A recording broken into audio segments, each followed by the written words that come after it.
delighted to be in Goa and delighted to swear by the Constitution of India to serve probably our people of our country, but Goans in particular.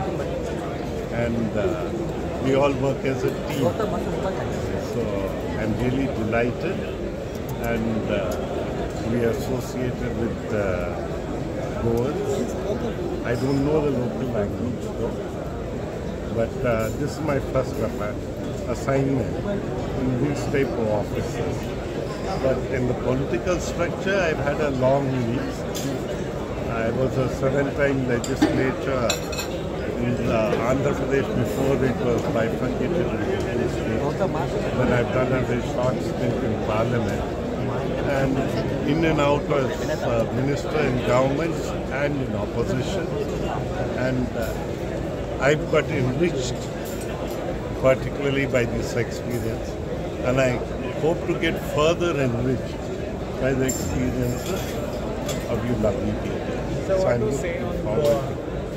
I'm looking forward to work for you, work with you rather.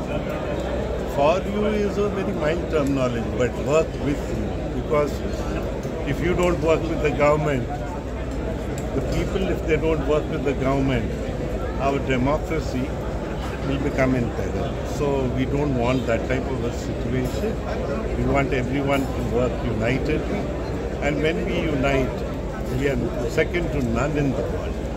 So my appeal to everyone is, let us work and make India second to none in the world. Thank you. Okay, thank you. Thank you.